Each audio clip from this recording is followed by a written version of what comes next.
Breaking news చూస్తున్నాం. దేశంలో మావోయిస్టులను నక్సలైట్ ఉద్యమాన్ని పూర్తిగా నిర్మూలించేందుకు కేంద్ర ప్రభుత్వం చేపట్టిన ఆపరేషన్ కగార్ గడువు నేటితో ముగుస్తోంది. అయితే ఇప్పటి వరకు పలువురు కీలక మావోయిస్టు నేతలు అజ్ఞాతంలోనే ఉండటంతో ఆపరేషన్ కగార్ అసంపూర్తిగానే మిగిలిపోయిందని చెప్పుకోవాలి.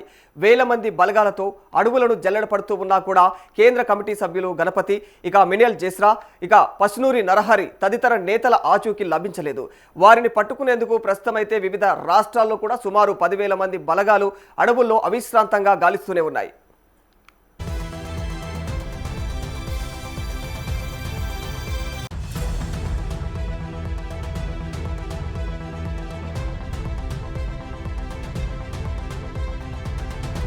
రెండు 2004 నుంచి 2021 వరకు దండకారంలోనూ మావోయిస్టులదే పైచేయిగా వస్తూ వచ్చింది. అయితే ఆ ఏడాది మార్చి 21న బీజాపూర్ జిల్లా తిర్రం అడవుల్లో ఇక సిఆర్పిఎఫ్ బలగాలపైన మావోయిస్టు నేత హిడ్మా బృందం దాడి చేసి 21 మందిని హత్య చేసింది. ఆ ఘటన తర్వాత దేశంలో మావోయిస్టులు లేకుండా ఏరివేస్తామని చెప్పేసి కేంద్ర హోంశాఖ మంత్రి అమిత్ షా శపథం చేశారు. ఇక 2 ఏళ్ల తర్వాత ఆపరేషన్ కగార్ ప్రారంభించారు. అప్పటి నుంచి ఇప్పటి వరకు 225 ఎన్కౌంటర్లు జరగగా సుమారు 490 మంది మావోయిస్టులు మృతి చెందారు. 2,550 మంది లొంగిపోయారు. 1,813 మంది అరెస్ట్ అయ్యారు. ఎన్కౌంటర్లలో 41 మంది జవాన్లు కూడా మృతి చెందారు.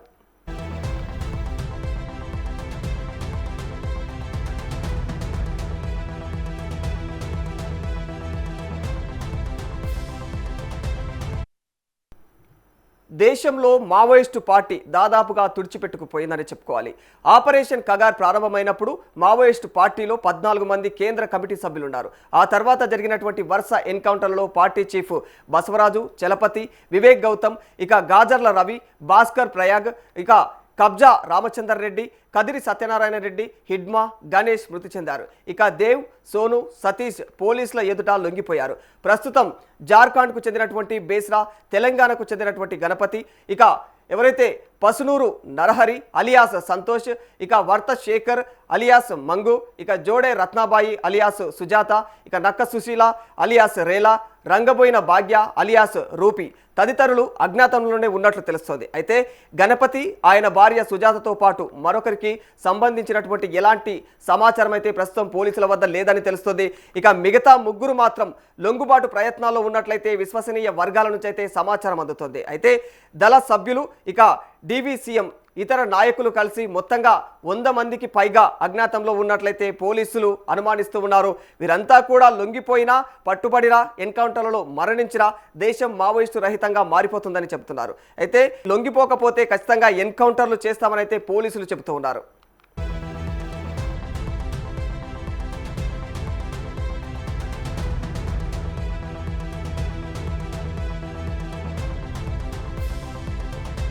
ఆంధ్రప్రదేశ్లో నక్సల్స్ శకం ముగిసిందని ఏపీ డీజీపీ హరీష్ కుమార్ గుప్తా ప్రకటించారు. దేశంలో మావోయిస్టుల ఉనికి లేకుండా చేయాలని చెప్పేసి కేంద్రం నిర్దేశించుకున్నటువంటి లక్ష్యానికి ఒకరోజు ముందే రాష్ట్రం ఆ లక్ష్యాన్ని ఛేదించిందని తెలియజేశారు. అయితే ఈ క్రమంలో ఎదురు కాల్పులు, ఎన్కౌంటర్లు, అరెస్టులు, లొంగుబాట్ల వంటివి ఇక జరిగాయని కూడా వివరించారు. రాష్ట్రం ఈ ఘనత సాధించడం వెనుక ఎందరో పోలీసు అధికారులు, ఇక ఎస్బబి, ఇక ఏదైతే గ్రే హౌండ్స్ బలగాల శ్రమ ఉందని కూడా ఆయన పేర్కొన్నారు. వారిని ప్రత్యేకంగా కూడా ప్రశంసించారు.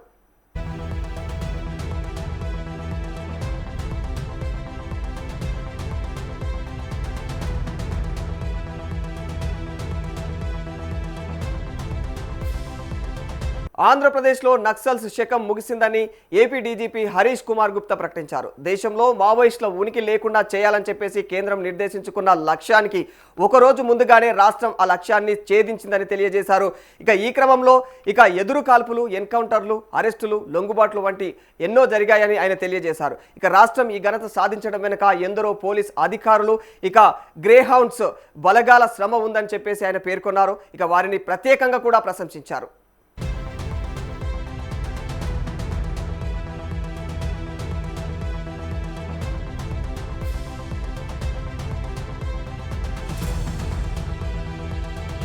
తమకు ఉన్న సమాచారం మేరకు గణపతి ఇక వయోభారం కారణంగా అనారోగ్య సమస్యలతో బాధపడుతున్నట్లు ఇక డీజీపీ శివధర్ రెడ్డి అయితే తెలియజేశారు. ఆయన ఎవరైతే జనజీవన స్రవంతిలోకి ఆయన తిరిగి వస్తే మాత్రం ఖచ్చితంగా రాష్ట్ర ప్రభుత్వం తరఫున హైదరాబాద్లో తగినంత వైద్యం కూడా అందిస్తామని హామీ ఇచ్చారు. అయితే అజ్ఞాతంలో ఉన్నటువంటి ఇతర మావోయిస్టులంతా కూడా జనజీవన స్రవంతిలో కలవాలని చెప్పి సూచించారు. అనంతరం లొంగిపోయిన వారు ఇక ఆయనతో పాటు మరో 8 మంది మావోయిస్టులు కూడా ఇక ఆయుధాలతో లొంగిపోయారని తెలియజేశారు. ఇక రాష్ట్రంలో మావోయిస్టుల సంఖ్య 0కు చేరుకుంది. ఇక ఆయుధాలు వదిలేసి జనజీవన స్రవంతిలో కలవాలన్న మా పిలుపునకు స్పందన వచ్చింది. 3.5 దశాబ్దాలుగా కూడా ఇక అజ్ఞాతంలో పనిచేసినటువంటి కేంద్ర కమిటీ సభ్యుడు చెల్లూరి నారాయణరావు అలియాస్ ఇక సురేష్ మరో 8 మందితో కలిసి ఆయుధాలతో లొంగిపోయినట్లు తెలుస్తోంది. ఇక ఏపీ నుంచి కూడా ఎవరైతే మావోయిస్టు పార్టీలో మిగిలిపోయినటువంటి చివరి వ్యక్తి ఈయన అని కూడా చెప్పుకోవాలి. మరి ఈ రోజు నుంచి నక్సల్స్ రహిత రాష్ట్రంగా ఏపీని ప్రకటిస్తున్నాం అని చెప్పేసి తెలియజేశారు.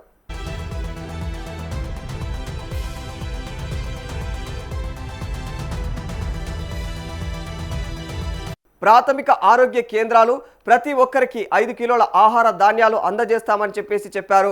ఇప్పటి వరకు 4839 మంది నక్సలైట్లు లొంగిపోయారని 2218 మందిని జైలుకు పంపించామని వెల్లడించారు. లొంగిపోవని వారు ఎవరైతే ఉంటారో ఇక లొంగిపోవడానికి కూడా నిరాకరించినటువంటి అంటే 706 మందిని కూడా పోలీసులు ఎన్కౌంటర్లలో అయితే హతమార్చినట్లు చెబుతూ వచ్చారు. ఇక దేశంలో కాశ్మీర్ ఈశాన్య రాష్ట్రాల్లోని తీవ్రవాదం కంటే ఎక్కువగా కూడా నక్సలిజమే అత్యంత ప్రమాదకరమని ఇక యూపీఏ హయాంలోనే నాటి ప్రధానమంత్రి మన్మోహన్ సింగ్ అన్నప్పటికీ కూడా నక్సలిజం నిర్మూలనకు ఆచరణలో చేసిందేమీ లేదని చెప్పేసి అమిత్ షా విమర్శించారు. నరేంద్ర మోడీ ప్రభుత్వం మావోయిజాన్ని నిర్మూలించేందుకు ఇక కృతనిశ్చయంతో ఉన్నదని, అందుకే మార్చి 31 వరకు కూడా డెడ్లైన్ విధించి కఠిన చర్యలు తీసుకుందని కూడా తెలియజేశారు. కాంగ్రెస్ హయాంలోనే మావోయిస్టు హింసాకాండ పెరిగి ఇక అర్బన్ నక్సలైట్లు కూడా విస్తరించారని చెప్పేసి విమర్శించారు. నక్సలిజం వల్ల 20,000 మంది యువకులు ప్రాణాలు కోల్పోయారని అన్నారు. కాంగ్రెస్ వల్లే ఆదివాసీ ఇతర జాతులు అభివృద్ధికి నోచుకోక నక్సలిజానికి ఆకర్షితులయ్యారని చెప్పేసి కూడా విమర్శించారు. 60 ఏళ్ల పాటుగా కూడా పాలించినటువంటి కాంగ్రెస్ పార్టీ గిరిజనులను ఎందుకు అభివృద్ధి చేయలేదని ప్రశ్నించారు.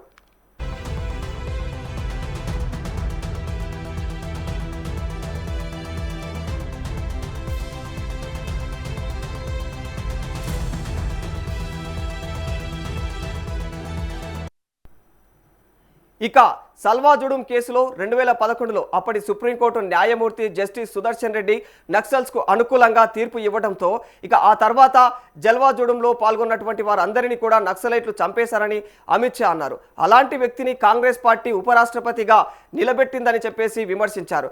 రూల్ ఆఫ్ లా ఇక శాంతి భద్రతలు కాపాడటంలో ఇక విశ్వాసం ఉన్నటువంటి ఏ పార్టీ కూడా జస్టిస్ సుదర్శన్ రెడ్డి వంటి వారిని అభ్యర్థిగా నిలబెట్టదని ఆయన తెలియజేశారు.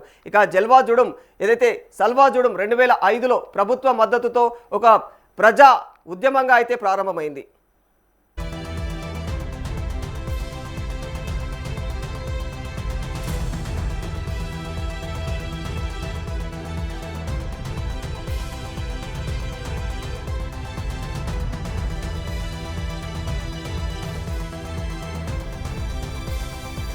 ఇక సల్వాజుడం కేసులో 2011లో అప్పటి సుప్రీంకోర్టు న్యాయమూర్తి జస్టిస్ సుదర్శన్ రెడ్డి నక్సల్స్కు అనుకూలంగా తీర్పు ఇవ్వడంతో ఆ తర్వాత సల్వాజుడంలో పాల్గొన్నటువంటి వారందరినీ కూడా నక్సలైట్లు చంపేశారని అమిత్ షా అన్నారు.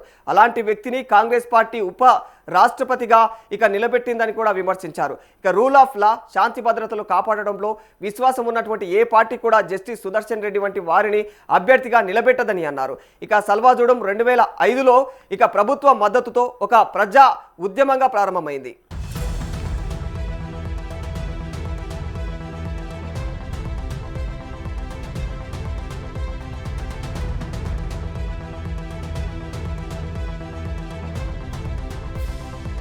ఆదివాసీ యువకులను ఎస్పీఓలుగా నియమించారు.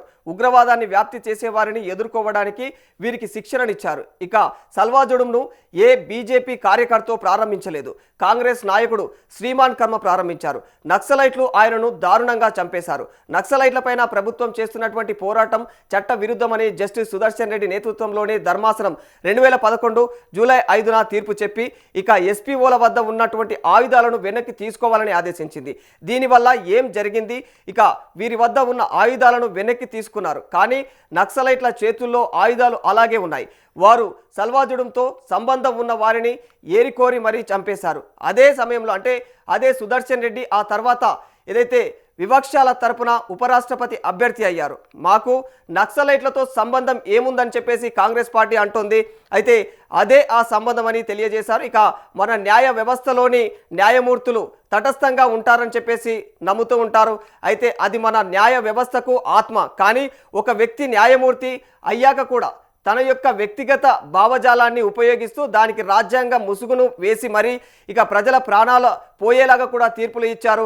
అటువంటి తీర్పును తీవ్రంగా ఖండిస్తున్నామని తెలియజేశారు. అయితే వారికి ఓటు వేసి అభ్యర్థిగా నిలబెట్టినటువంటి వారిని కూడా ఖండిస్తున్నామని తెలియజేశారు. అయితే భావజాలం ప్రజల యొక్క క్షేమాన్ని హరించే విధంగా ఉండకూడదు అని చెప్పేసి అయితే అమిత్ షా పేర్కొన్నారు.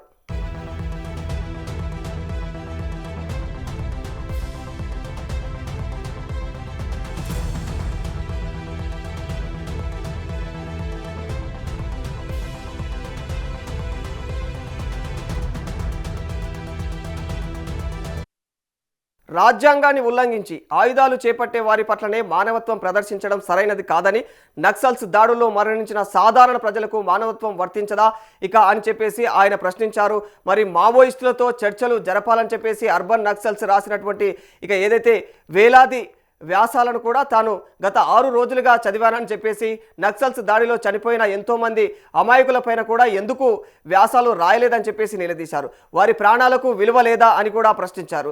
రష్యా కమ్యూనిస్టు పార్టీ ప్రేరణతో 1969 ఏర్పడ్డ ఏదైతే సిపిఐ ఇక ఎంఎల్ సాయుధ పోరాటాన్ని కూడా ప్రారంభించిందని చెప్పేసి, విదేశీ ప్రేరణతో ఏర్పడినటువంటి పార్టీ మన దేశంలో ఎలా ఉంటుందని కూడా ప్రశ్నించారు.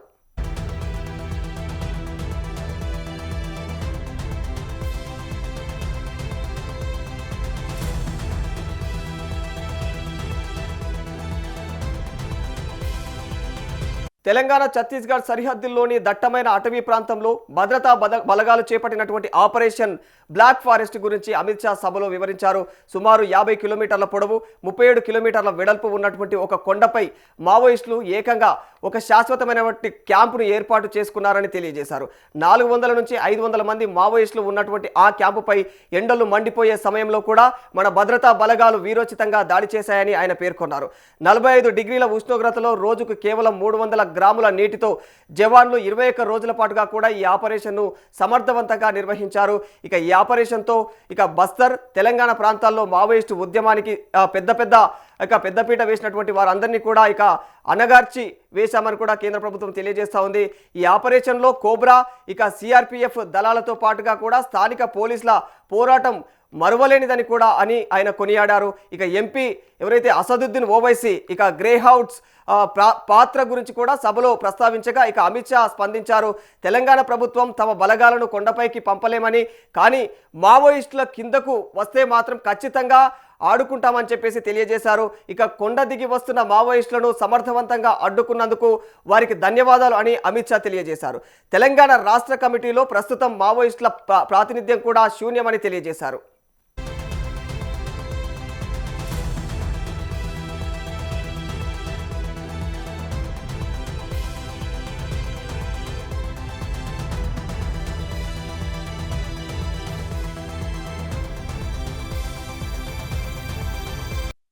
మావోయిస్టు సానుభూతి పరులతో రాహుల్ గాంధీ భేటీ అయినట్లు తెలుస్తుంది. అయితే కాంగ్రెస్ పార్టీ అగ్రనేత రాహుల్ గాంధీపై అమిత్ షా తీవ్రమైనటువంటి విమర్శలు గుప్పించారు.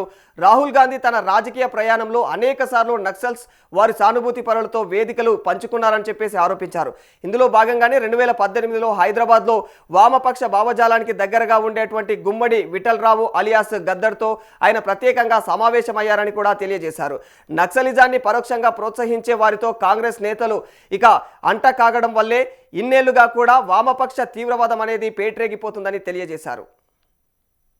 मान्यवर 12 राज्य छत्तीसगढ़, तेलंगाना, आंध्र प्रदेश, ओडिशा, महाराष्ट्र, मध्य प्रदेश, झारखंड, बिहार, बंगाल, केरल, कर्नाटक का कुछ हिस्सा और उत्तर प्रदेश के 3 जिले, ये पूरा रेड कॉरिडोर बनाकर रखा और वहां कानून का शासन समाप्त 12 करोड़ लोग गरीबी के अंदर सालों तक जीते रहे, किसी ने चिंता नहीं की। हजारों युवाओं की मृत्यु हुई। एक एनजीओ की अगर मान ले तो इधर और साइड से 20,000 और इधर और साइड से 20,000 युवा मारे गए। कई पूरा जीवन दिव्यांग बन गए, अपाहिज बन गए, नर्क का जीवन जी रहे हैं और उनके तक विकास भी नहीं पहुंचा। मान्यवर, कौन जिम्मेदार है इसके लिए? क्या इस देश की सबसे बड़ी लोकतंत्र की पंचायत ने क्षीर नीर कर इस पर चिंतन नहीं करना चाहिए? या अपने गढ़े गढ़ाई थियोरी लेकर घूमते रहना चाहिए? मैं बाद में बताता हूं कि नक्सलवाद का मूल कारण विकास की डिमांड नहीं है, एक आइडियोलॉजी है। जिस आइडियोलॉजी को अपने राष्ट्रपति पद का चुनाव जीतने के लिए 1970 से इंदिरा जी ने स्वीकार कर लिया, ये वामपंथी विचारधारा के कारण नक्सलवाद फैला।